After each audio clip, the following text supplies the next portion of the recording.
seconds left. Eagles by 8. Brady lines them up. He's back again. He steps up. He's hit. He stumbles. He is throwing it deep for the end zone, and it is batted around and incomplete. And the game is over. The game is over. The Philadelphia Eagles are Super Bowl champions. Eagles fans everywhere, this is for you. Let the celebration begin. Aloha and hello out there, everybody. What's going on? This is Miho from the Too Close to Call podcast series, joined by my co-host Pags, and this is the Road to Victory series where we're talking Philadelphia Eagles football. Oh, man, baby, I'm starting to get the itch. It's getting close. Birds are going to be practicing, and I am going to be nothing but happy. We are into that double-digit mark countdown until Eagles football, and the past couple of weeks here, we have had organized team activities to talk about. Optional organized team activities. Of course, the OTAs. It's great going on Twitter and seeing them practice and everybody being like, oh, he looks good. Oh, yeah, he looks good too. And it's like, all right, well, we really don't know how they're going to play in the regular season, but it sure is fun to critique and have football back on the radar. They're just in helmets and shorts, but of course, every rep matters, and I wanted to get your take on the value of OTAs for a player like Carson Wentz, who last year he was coming off the injury, and he looks healthy. We assumed he was going to get back to dominant form. This year, the feedback seems to be, holy shit, he really looks healthy. And now you can see that he is back on time and he's not worried about the injuries. And last year, he looked tentative compared to this year, even though the reports were, he's healthy, he's good to go. So what's your take on the value of OTAs and working with Desean and some of the new other toys that he's going to have? Or your point of, dude, they're in shorts and helmets, none of this matters? I think you just answered it right there. The new guys out there, it gives them that camaraderie, gets them on the same page, gets them some reps together, and that's what shorts and helmets is. It's all mental reps, it's all fundamentals, and with Wentz coming off another injury, I think it is imperative for him to be out there and to be gelling with his receivers. And I know Alshon's not out there right now, but at least with Desean and Jordan Howard and getting the lingo down with everybody, so that way once training camp rolls around, we're ready to rock and roll. The Carson Wentz to Desean Jackson connection has apparently been a strong one early on, as well as I've heard some feedback around JJ, our new second-round toy out of Stanford, has made a couple of difficult catches over some tough coverage. And that's the other storyline to watch as we continue to see the defensive back rotation. Darby as well as Mills currently not participating, still coming off of injuries. So there's been a rotation of Jones, Maddox, and Douglas, as well as LeBlanc filling in there. Is this Sidney Jones' last chance to show that he belongs here in the NFL? No doubt. At least with the Eagles, this is his last chance. He may get another shot somewhere else, but last year was kind of he's coming off his second year of an Achilles injury. Now it's like, you either need to prove your worth as a second-round draft pick, supposedly supposed to be a first-round draft pick before the injury. It's time to shine here, Sidney, or shit or get off the pot. I think we have a lot of depth in the secondary, and I think Malcolm kind of makes up for a lot of the issues that are in that secondary. Well, hopefully he's here when it comes time, because he's one of the people not attending the optional organized team activities. Yeah, but I listen to Jim Schwartz. Jim Schwartz is like, he'll be back. We'll figure it out and get it right. Okay. Like, all right. You're right, Jim. It'll be all right. Don't freak out about this. Okay. But I'm kind of a little worried about replacing Michael Bennett and Chris Long here, because Chris Long retired after 11 seasons. He had a hell of a run with the Eagles. He's getting up there in age, and he's going to sit back, smoke some weed, and call it a career. What are your thoughts about our depth at the defensive end position? Chris Long makes his retirement official due to playing time concerns. And my initial thought is he played so well, why would he not get those snaps? But as I dove into some of the rotations and things along those lines, you obviously have Cox and the new addition Jackson interior. And yes. The problem Long was going to run into is that Jackson's strength is pass rushing. So he's not going to be coming off the field in those third down situations when they go to their NASCAR package, which means there's still only going to be 2 defensive ends on the field, and your first 2 are going to be Graham and Barnett, with the third gentleman being Vinny Curry. So that leaves the 4th defensive end spot now to Josh Sweat or the gentleman out of Penn State they just drafted, or it would have been Chris Long, but he's seeing to himself that they're going to rotate in depth internally in the D-tackle position to the point where third down, they're going Barnett, Graham, Jackson, and Cox. He's not in that package anymore, and the only reason why he was in that package last year was injuries. Right. He's probably calling it quits just because he's like, yeah, I don't need to go out there, go through all this camp and play 15 to 20 snaps a game. I do think that they left the door open to the point if there was an injury or a need that both parties would be open to communicating once again. And that is fine. Having that as a backup plan is not a bad thing. I'm excited to have Vinny Curry back. I'm excited to have all these guys back.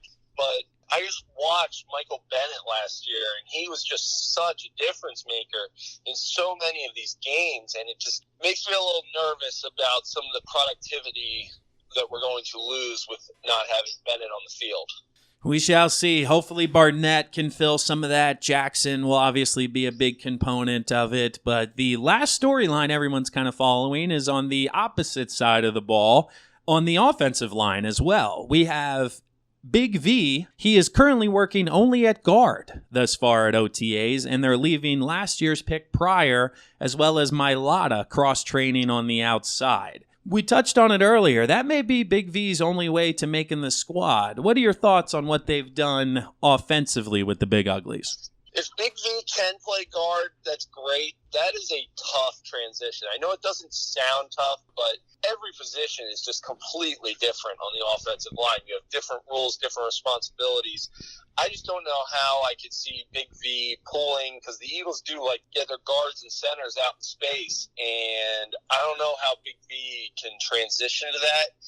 If he can, more power to him, but I'm a little hesitant to say that just because of the depth of, say, Amalu, Wisniewski, and Brooks. It kind of gives me a little alarm that maybe Brooks might not be back for the beginning of the season.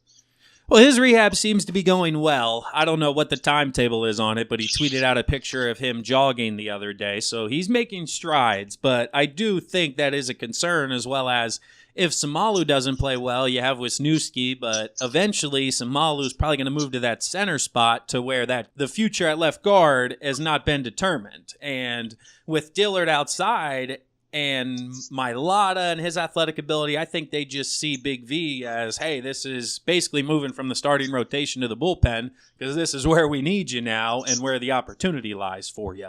Kelsey gave positive reviews. He said he bends well. He's just adapting to the speed internally, and it's more of a leverage game as opposed to a one-on-one matchup there with pass rushers. I guess what are the keys internally compared to outside? I know you said it's a tough transition, but what are some specifics that may hold up Big V? Well, on outside, you have to deal with the speed aspect of the defensive lineman where they could just run around you if you don't get a good enough jump. Guard, you can get away with it a little bit more. My concern with the interior is more mental, is, okay, this guy comes inside. Do I stay with him or am I letting him off to the center? What's the center doing? Is he taking the nose that's crossing his face? It's all scheme-oriented more than just, okay, you block this guy one-on-one. Well, hopefully he can pick up on that. He seems to be a sharp guy, but it's definitely a storyline to pay attention to as we head into mini camp and training camp as well as the preseason. So those seem to be the storylines on the field as we turn the calendar to June, but our friend Donovan McNabb continues to make headlines. This guy is such a douchebag. The Dono man, I am so sick of this motherfucker. He is so fucking jealous of the recent success of the Eagles that he just is like so butthurt about everything. What does him saying he belongs in the Hall of Fame have anything to do with the recent success of the Eagles? I'm talking about like a month ago when he was bashing Wentz and saying that Wentz is injury prone and you better have a replacement because he's not going to last. And it's all well and good and probably true. I was going to say, Pags, here's my only take with Donovan McNabb is I feel like he hasn't told a lie. He doesn't give popular opinions, but out of 3 years, Wentz has been hurt every year. Now our contingency plan of Nick Foles is gone, so we're going to go with Nate Sudfeld, who's never played before on a team that's supposed to win the Super Bowl. We're one play away from chaos here, and I think that's all he was trying to say. But he says it in his Donovan McNabb way where he's just like, that is really the problem with it is we know the mentality of Donovan McNabb. We know the stories of running T.O. out of town and T.O. wants to talk to you. So McNabb sends his brother instead of himself to go talk to T.O. and all shit like that. We know what he really means when he says this shit. Yeah, it sounds true from the national side of it, and people are like, oh, yeah, exactly. But we know McNabb. We know that he never got over getting booed at the fucking draft. Donovan McNabb talks trash on Troy Aikman, saying he should be in over him because Donovan has better stats, and you're not backing him right now? Are you a Troy Aikman fan? Is that where you're going? Is that your official stance? I'm a fucking logical man, and I think I saw McNabb play in all those years, and not once did I ever go, oh, yeah, that's a Hall of Fame player. The guy fucking threw to the ground more than he threw to the receivers. He always bitches about the weapons he never had, and that's all well and good. I can't tell you the amount of times I made the joke that the Eagles should draft the ground as their player, because McNabb throws it to the ground more than anything in the world. So statistically speaking, the argument and conversation I've heard is that football's a different game now than it was back then, and the rules are different for the offense. Everybody has more yards, more touchdowns, and that's true. All of that is true. I mean, you got guys like Matthew Stafford who are going to hang him up with an absurd amount of yards, touchdowns, all of the above, but to your point, visually with the eye test, you're not saying he's a Hall of Famer. My question to you is, if you had a vote and you had to break it down, where is the time frame you're looking at? Like, is the game in 2019 different from the game in 2009? Or is it different from the game in 1999? You know, how many years? Is it every 20 years where you're like, boom, different game, can't compare these people's stats? That's what I would say. I'd put it about 20 years. I'd say about the 2000, 2001, the game started changing to more of a offensive-minded game. Because, yeah, there's those rare occasions where it's like, oh, the Bucs won the Super Bowl because of their defense, or the Ravens won the Super Bowl because of their defense. But also, you had Tom Brady in all these years putting up absurd numbers. You had Drew Brees. You had Aaron Rodgers. You had Ben Roethlisberger. Well, that was right around the greatest show on turf.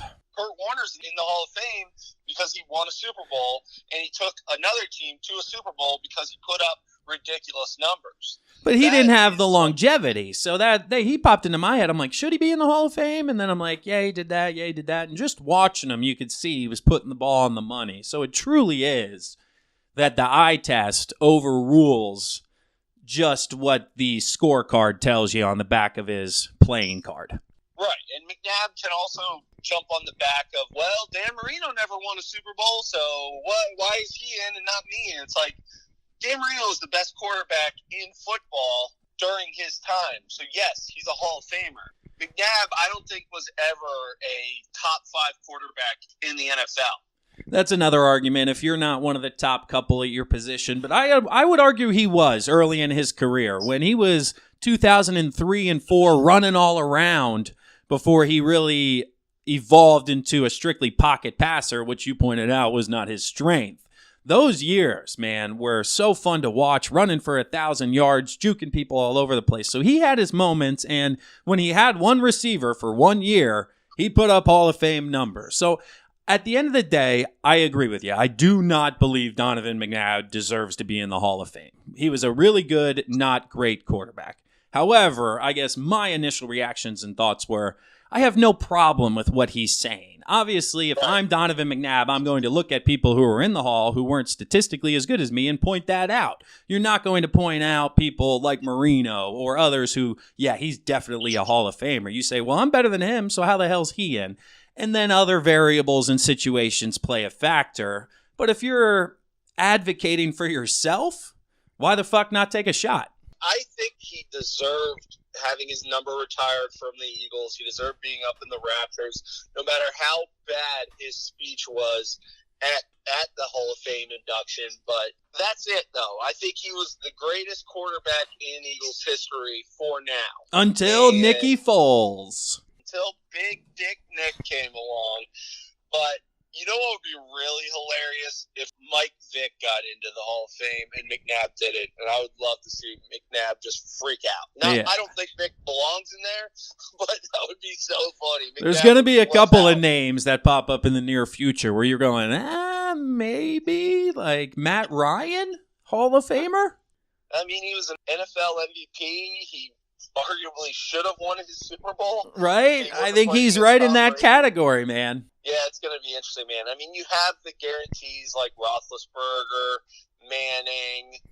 Brady. Eli Manning's going to be an interesting one, too. He'll get in because he won the Super Bowls. And that's basically McNabb's argument is if I just would have won a Super Bowl, I'd be in. Like, it shouldn't have come down to that, but it does. That's football. Sorry, bro. Yeah, if they won in 04 or 05, he's in. There's no doubt in my mind. That's crazy to think. But thanks for the banter, Pags, going back and forth there. I know it was a hot topic out there on the social medias, and we wanted to give our take. So let us know what you guys think. Comment below, Instagram, on the iTunes. Leave us a review. Let us know how wrong I am for not hating Donovan. You are wrong. That's it. So we appreciate you listening out there. Share us with your friends, and we will talk to you guys very soon. Go Birds! Peace! 9 seconds left. Eagles by 8. Brady lines them up. He's back again. He steps up. He's hit. He stumbles. He is throwing it deep for the end zone, and it is batted around and incomplete. And the game is over. The game is over. The Philadelphia Eagles are Super Bowl champions. Eagles fans everywhere, this is for you. Let the celebration begin.